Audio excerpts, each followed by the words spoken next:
መንግስት አምላኽ ንኸምዚኦም ዝበሉ ያመቆልዑ ናባይ ይምፁ ሕደግዎም ኣይትኸልክልዎም።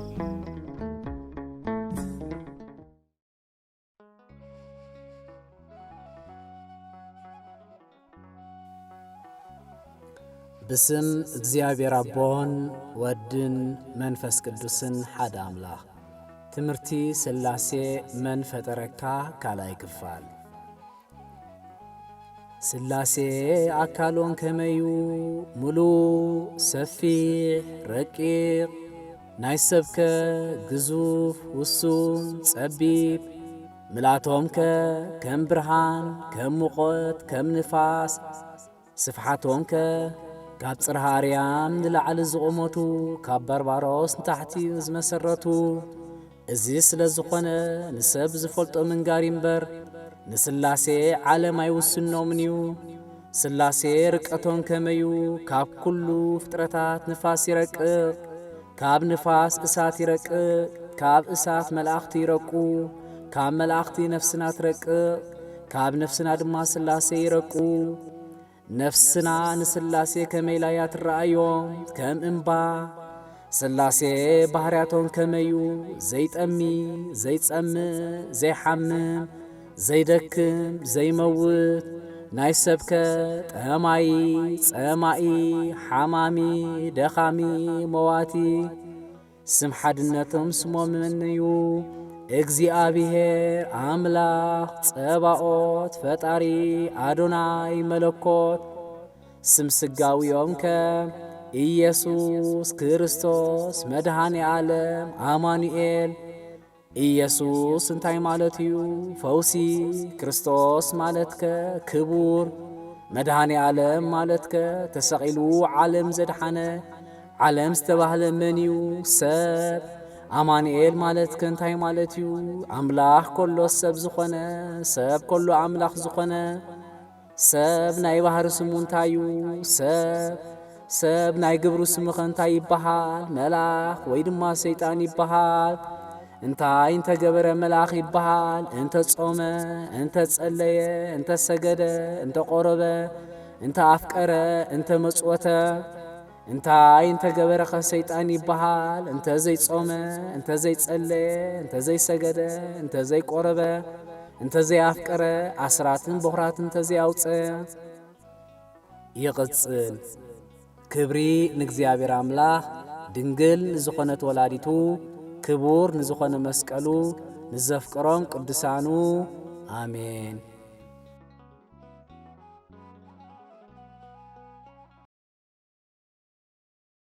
ኣብ ዝፍነው መደባት ሃናጽ ዝኾነ ሓሳብን ምኽርን ወይ እውን ሕቶታት ምስ ዝህልወኩም ብዝቐረበ ክትረኽቡና ትኽእሉ። ተወሳኺ እውን ብስርዓት ቅድስት ቤተ ክርስቲያንና ቅቡላት ዝኾኑ ንቅድስት ቤተ ክርስቲያንና ኾነ ንገዛና ንመብጽዓ ኾነ ንህያብ ዘድልዩ ካብ ዝደቐቑ ክሳብ ዝዓበዩ ኩሉ ዓይነት መንፈሳዊ ንብረት ናብ ኩሉ ሃገራት ብስሉጥን ውሕስን ቁልጡፍን ንልኽ። ንዝያዳ ሓበሬታን ሓሳብን ከምኡውን መንፈሳዊ ንብረት ክትእዝዙ ምስ እትደልዩ ብዋትሳፕ፣ ኢሞ፣ ቴሌግራም፣ ቫይፐር ብቁፅሪ ተደምሮ 251 979 53 22 81 ቀሲስ ተወልደ ገብረ ትንሣኤ ኢልካ ሙካስን ምእዛዝን ይከኣል። ኔስታሊ ኦርቶዶክስ ተዋህዶ ዩቲዩብ ቻነል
መንግስት አምላኽ ንከምዚኦም ዝበሉ ያሞ ቆልዑ ናባይ ይምፁ ሕደግዎም ኣይትኸልክልዎም